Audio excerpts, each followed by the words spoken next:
ঋষি যোবের কাহিনী 8 থেকে 10 অধ্যায়। বিলদাদের প্রথম বক্তব্য। সুহার বিলদাদ তখন বলে উঠলেন, আর কতক্ষণ এইভাবে কথা বলবে তুমি? আর কতক্ষণ চলবে তোমার এই কথার ঝড়? ঈশ্বর কি কখনো ন্যায় ধর্মের বিকৃতি ঘটাতে পারেন? তিনি কি কখনো বিচার নীতির বিকৃতি ঘটাতে পারেন?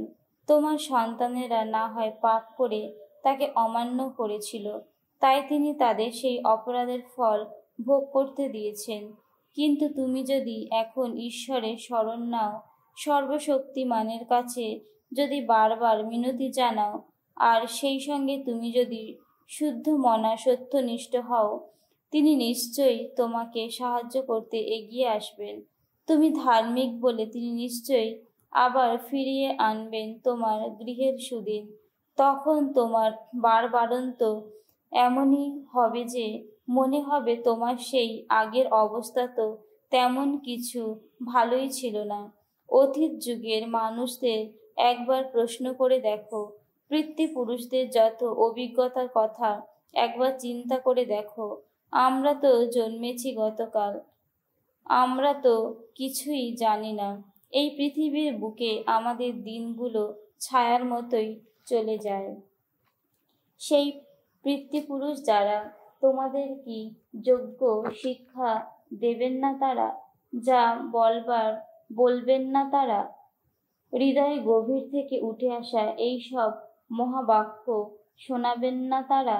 জলাভূমি ছাড়া কোনো পাপিরাস কি বেড়ে উঠতে পারে?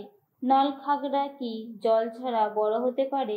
জল না পেলে নলখাগড়া তো কোমল সবুজ থাকতেই না, কাটা অবস্থাতেই অন্য সব উদ্ভিদের আগে শুকিয়েই যায়। ঈশ্বরকে ভুলে থাকে যারা, তাদের সকলের এমনই তো পরিণাম ঘটে। অধর্মী মানুষের সব আশা এইভাবে বিফলেই যায়। তার আস্থার শক্তি সে তো পলকা সুতোর মতো, তার ভরসার জোর মাকড়সার জালেরই মতো। সে যদি ঘরের দেওয়ালে ঠেস দেয়, সে দেওয়াল খাড়াই থাকে না। সে যদি তা আঁকড়েই ধরে, তবুও তা টিকেই থাকে না। সে যেন সূর্যস্নাত সরস সবুজ কোনো গাছ, বাগানের চারিদিকে ছড়িয়ে দিয়েছে তার কচি ডালপালা। একটি পাথরের স্তূপে সে বুনেছে শেকড়ের জাল, পাথরেরই সে বেঁধেছে বাসা। অথচ কখনো যদি তাকে তার নিজ স্থান থেকে উৎখাত করে দেওয়া হয়, সেই স্থানই তখন কিনা তাকে অস্বীকার করে এই কথা বলে, তোমায় তো দেখিনি কখনো, দেখো দেখো কেমন সুখের পরিণাম। আর এখন তো সেই মাটি থেকে জন্ম নিচ্ছে নতুন নতুন যত গাছ। জেনে রাখো, ঈশ্বর সৎ মানুষকে পরিত্যাগ করেন না কখনো, অপকর্মাদের দিকে সাহায্যের হাত বাড়িয়ে দেন না কখনো। দেখো, তিনি তোমার মুখ আবার হাসিতে ভরিয়ে তুলবেন, তোমার কণ্ঠে আবার জাগাবেন উল্লাসের ধ্বনি। লজ্জাই হবে তোমার শত্রুদের অঙ্গবসন, দুর্জনদের কোনো শিবির আর থাকবে না কোথাও। উত্তরে যোব বললেন, তুমি যা বলেছ তা যে সত্য কথা, তা আমি তো অবশ্যই জানি। কিন্তু ঈশ্বরের মুখোমুখি হয়ে মানুষ কি কখনো নিজেকে ধার্মিক বলে প্রমাণ করতে পারে? না।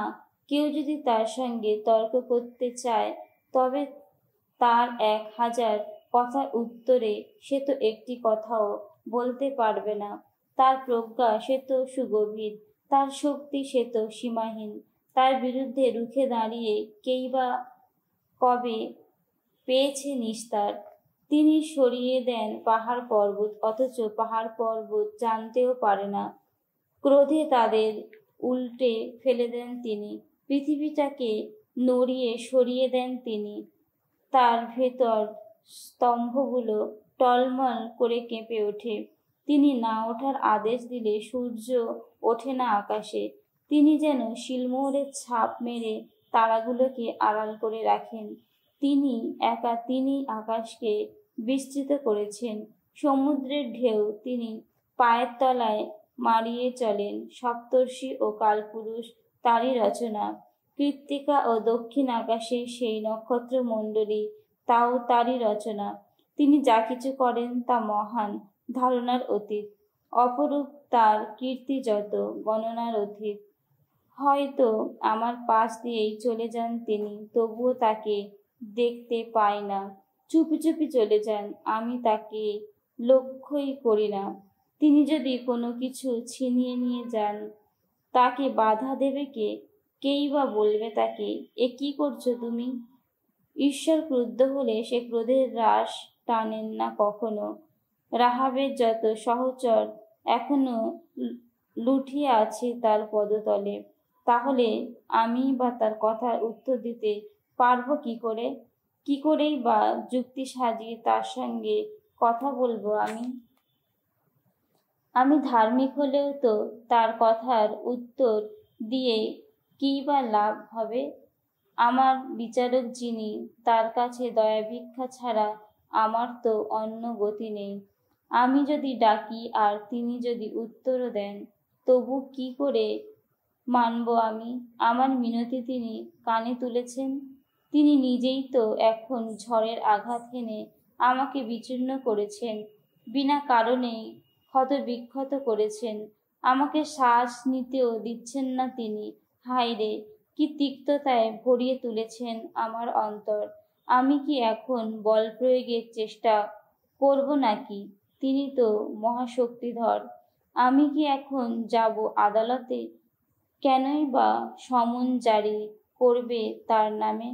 আমি যে ধার্মিক তা যদি প্রমাণ করতে যাই, আমার নিজেরই মুখ আমাকে তখন করবে দোষী। আমি যে সজ্জন তা যদি দেখাতে যাই আমি, আমার নিজেরই মুখ আমাকে ভ্রষ্টজন বলবে তখন। কিন্তু আমি তো সত্যি সজ্জন, যদিও নিজের কথা আমি আজ ভেবেও দেখি না।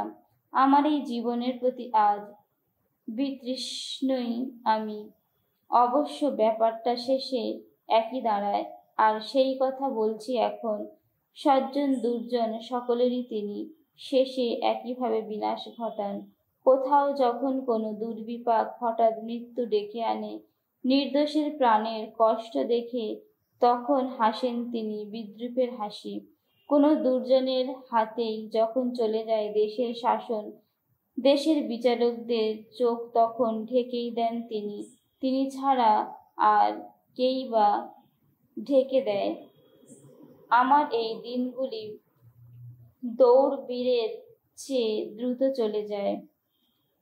দেখে না সুখের মুখ, দ্রুত ছুটে যায় নলখাগড়ার ডিঙির মতো। শিকারের দিকে দ্রুত নেমে আসা কোনো ঈগলের মতো তরতর ভেসে চলে যায়। যখনই ভাবি আমি কোনো অভিযোগ আর মনে রাখবো না, মুখের ভাব পাল্টে ফেলে মুখে আনবো হাসি, তখনই তো আমার ব্যথা বেদনার ভয়ে আতঙ্কিত হয়ে পড়ি আমি। আমি তো ভালোভাবেই জানি তুমি আমায় নির্দোষ বলে মনে করো না। তোমার বিচারে আমি অপরাধী হবই যখন, তাহলে কেনই বা বৃথা এত কষ্ট করা? যদি বা নিজেকে ধুয়ে নিই তুষারের জলে, খাড় দিয়ে কালিমা মুক্ত করি নিজের দুহাত, তাহলে আমায় তুমি ঠেলে দেবে পাঁকের গভীরে। পরনের পোশাকটাও আমায় তখন করবে ঘৃণা। আমার মতো কোনো মানুষ তো নন তিনি, তাই তার কথার কোনো উত্তরই দিতে পারি না আমি। আদালতে গিয়ে তার মুখোমুখি দাঁড়াতেও পারি না আমি। এমন কেউ নেই যিনি আমাদের মধ্যস্থ হতে পারেন। আমাদের দুজনেরই কাঁধে যিনি হাত রাখতে পারেন, যিনি ঈশ্বরের উদ্যত যষ্টি আমার উপর থেকে সরিয়ে দিতে পারেন, যাতে ঈশ্বরের ভয়ে আমি আর শঙ্কিত না থাকি, তাহলে তো কথা বলতে গিয়ে তাকে ভয় পেতাম না আমি। আমাকে যেমন মনে হয় আমি তো তেমন মানুষ বলে ভাবি না নিজেকে। এ জীবনে ঘৃণা ধরে গেছে, তাই আমার সব অভিযোগ মুক্ত কণ্ঠেই শোনাবো এবার। অন্তরের তিক্ত জ্বালায় সবই বলবো আমি, ঈশ্বরকে বলবো আমি। অপরাধী বলো না আমায় তোমার বিচারে, আমাকে বরং বুঝিয়েই বলো কেন তুমি আমার প্রতি এমন বিরূপ, যে তোমার নিজের রচনা তাকেই এমনভাবে নিপীড়িত করা, তাকেই এমনভাবে অবহেলা করা, আর এইভাবে দুর্জনদের কর্মনীতি প্রশ্রয় দেওয়া, এমনটি করা তুমি নিজেও কি সমীচীন বলে মনে করো? তোমার চোখ কি তবে রক্ত মাংসে গড়া মানুষেরই চোখ? মানুষ যেভাবে দেখে তুমিও কি সেইভাবেই দেখো? তাহলে তুমি কি মানুষেরই মতো দিন কাটাও নাকি? মানুষ যেভাবে জীবন কাটায় তুমিও কি সেভাবেই বছরগুলো কাটিয়ে যাও নাকি? তুমি তো এখন আমার দোষেরই শুধু করছো সন্ধান, আমার পাপেরই খোঁজে ব্যস্ত আছো তুমি, যদিও তুমি তো জানো কোনো অপরাধে আমি অপরাধী নই। আর এও জানো তুমি, তোমার কবল থেকে আমাকে বাঁচাতে পারে তেমন কেউ তো নেই। তুমি তো নিজেরই হাতে গড়েছ আমায়, রূপে মূর্ত করেছ আমায়, আর সেই তুমি কিনা অন্যমতি হয়ে আমাকে বিনাশ করতে চাইছো এখন? মনে রেখো, আমাকে গড়েছ তুমি মৃন্ময় পাত্রেরই মতো, আর সেই আমাকেই কিনা ধুলোতে মিশিয়ে দিতে চাইছো আবার। একদিন আমাকে তুমি দুধেরই মতো ঢেলে কি দাওনি? তারপর পনিরের মতো জমাট করনি? আমায় কি ঢাকনি তুমি চামড়া আর মাংসের বসনে? অস্থি আর পেশিতন্তু দিয়ে বুনে বুনে গড়নি আমায়? আমাকে তুমি তো জীবনদান করেছ, অনুগ্রহ ধন্য করেছ আমায়, নিত্য যত্নে আগলেও রেখেছ আমার প্রাণ। অথচ তোমার মনে বারবারই এই গুপ্ত অভিপ্রায় ছিল, জানি আমি, অন্তরে তোমার এই সংকল্পই ছিল। তুমি লক্ষ্য রাখবে আমি কখন পাপ করছি কিনা, আমি কোনো দোষ করলে রেহাই দেবে না। যদি আমি সত্যি অপরাধী হই, হায় রে আমি, যদি আমি ধার্মিক হই, তাহলেও তো মাথা তুলে দাঁড়াতে পারি না। লজ্জায় অভিভূত আমি, আচ্ছন্ন হয়ে আছি মর্ম জ্বালায়। যদি মাথা তুলতেই চাই, শিকারী সিংহের মতো আমার পিছনে আসো তুমি, আমাকে লক্ষ্য করে তোমার দারুণ শক্তি দেখাও আবার, আমাকে বারংবার আক্রমণ করো। আমার ওপর ক্রমে তীব্রতর হয়ে ওঠে তোমার আক্রোশ, আমার ওপর বারবার ঝাঁপিয়ে পড়ে তোমার বাহিনী। বলো আমাকে কেনই বা তুমি মায়ের গর্ভ থেকে বাইরে এনেছিলে? আহা, আমি যদি সেইখানে মরে যেতাম, কারোর চোখে নাই পড়তাম, তাহলে তো আমি তেমনই হতাম যেন আমি হইনি কখনো। আমাকে তখন সরাসরি গর্ভ থেকে কবরেই নিয়ে যাওয়া হতো। আমার এই আয়ুর অল্প কটা দিন শীঘ্রই কি ফুরিয়ে যাবে না? না হয় আমাকে এখন ছেড়েই দিলে তুমি, না হয় যাওয়ার আগে আমাকে পেতেই দিলে তুমি শান্তি সুখ। সেইখানে যাওয়ার আগে, যেখান থেকে ফিরব না কো আর, সেই অন্ধকারে ভরা ঘন তমসার দেশে, সেই যে তিমিরময় মহা নৈরাজ্যের দেশে, যেখানে আলো যেন নিশীথের মতো অন্ধকার। প্রজ্ঞা পুস্তক থেকে পাঠ, 7 অধ্যায় 1 থেকে 14 পদ। সলোমন ও অন্য মানুষের মতো মর মানুষ, অন্য সবার মতো আমিও মরণশীল মানুষ। মাটি থেকে গড়ে তোলা সেই প্রথম মানুষটি আমি তো একজন উত্তর পুরুষ। এক জননীর গর্ভেই তো আমার এই রক্তমাংসের দেহটা রূপ পেয়েছিল। এক পুরুষের শুক্রজ আমি, এক সহবাসী আনন্দের ফল। 10 মাস রক্তের মধ্যে থাকতে থাকতে সংহত রূপ পেয়েছিলাম আমি। আমার যখন জন্ম হলো, তখন আমিও সেই একই বায়ু নিঃশ্বাসে নিয়েছি, যা সকলেই নেয়। ভূমিষ্ঠ হয়েছি সেই একই ধরনীতে, যার কোলে সকলেই আশ্রয় পায়। অন্য সকলের মতো আমিও প্রথম স্বরে কান্নাই তুলেছি। কথায় জড়িয়ে রেখে বহু যত্নে লালন করা হয়েছে আমায়। কোনো রাজার তা অন্যভাবে জীবনের সূচনা হয়নি কখনো। এ জীবনে সবার প্রবেশ একইভাবে হয়, প্রস্থানেরও একই পথ হয়। তাই ঈশ্বরকে ডাকলাম আমি। তখন আমাকে দেয়া হলো বুদ্ধি বিচার, জানালাম ব্যাকুল প্রার্থনা। প্রজ্ঞার আত্মিক শক্তি আমার মধ্যে জাগলো তখন। আমি তো সিংহাসন বা রাজদণ্ডের চেয়ে প্রজ্ঞাকে শ্রেয় বলে গণ্য করেছি। তার তুলনায় ধনসম্পদে কোনো মূল্যই দিইনি। সবচেয়ে দামি রত্নকেও তার সমতুল্য ভাবিনি কখনো। কেননা পৃথিবীর সমস্ত সোনা যে তার পাশে এক মুঠো বালি, রূপকে তো তুলনায় কাদামাটি বলে মনে হয়। স্বাস্থ্য বা সৌন্দর্যের চেয়ে প্রাজ্ঞকে কাম্য বলে ভেবেছি তো আমি। আলোর চেয়েও তাকে বেশি করেই চেয়েছি, কেননা তার দীপ্তি যে অনির্বাণ। সেও যার কিছু সবই তো প্রজ্ঞার সঙ্গে এসেছে জীবনে। তার হাতে ছিল অমেয় সম্পদ। ওইসব সম্পদ কান পেতে কত আনন্দ পেয়েছি।